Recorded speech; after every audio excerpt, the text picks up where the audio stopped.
നബി സല്ലല്ലാഹു അലൈഹി വസല്ലം തങ്ങളുടെ ജനാസ കുളിപ്പിക്കാൻ വേണ്ടി വെള്ളമെടുത്ത കിണർ ഇവിടെയാണ്. ബീറു ഹൊറസ് നബി സല്ലല്ലാഹു അലൈഹി വസല്ലം തങ്ങളുടെ വസിയത്ത് പ്രകാരം ആ കിണറാണ് കാണാൻ പോകുന്നത്.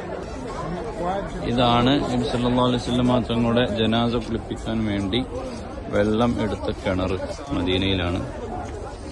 ഈ കിണറിൽ നിന്ന് 7 തോൽപാത്രത്തിൽ വെള്ളം കൊണ്ടുപോയിട്ടാണ് നബി സല്ലല്ലാഹു അലൈഹി വസല്ലം തങ്ങളുടെ ജനാസ കുളിപ്പിച്ചിട്ടുള്ളത്.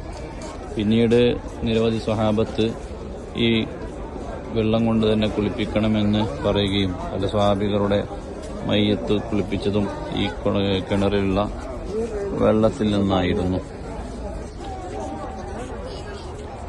ഈ കിണറിൽ നിന്നുള്ള വെള്ളം ഇവിടെ വിതരണം ചെയ്യുന്നുണ്ട്. ആ വെള്ളം ഉറക്കത്തിന് വേണ്ടി എല്ലാവരും കുടിക്കുന്നുണ്ട്. അല്ലാഹു തആല എല്ലാവർക്കും ഇവിടെ എത്തിച്ചേരാനുള്ള തൗഫീഖ് നൽകട്ടെ.